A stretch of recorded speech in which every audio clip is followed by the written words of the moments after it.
Hi guys, Julie here with another reno update for you.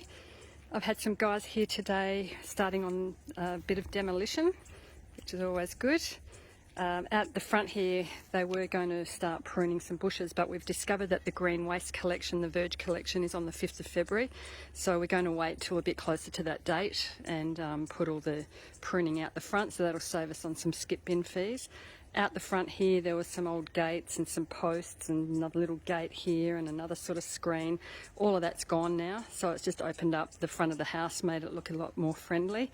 We're keeping all of the stuff that we're taking down for now, just in case we want to reuse it somewhere. So you can see piles of stuff everywhere. But yeah, it's good that you can start to see a little bit more openly what's left here, the structures that are left. There was a little lean-to patio here at the front of this old garage as well, so that's now gone. So yeah, looking pretty good.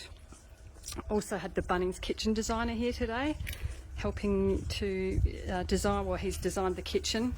Nice little layout for us, so when I get home I'll check the email and check out the cost and what he's put together, and yeah, that's also a bit exciting too, so it feels like there's progress happening.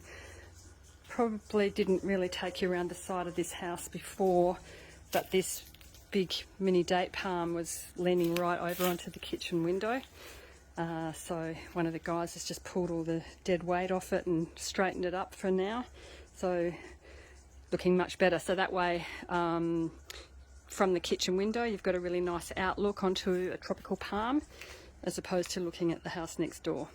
So yeah, pretty happy with a hot morning's work, and I will see you again tomorrow. Bye.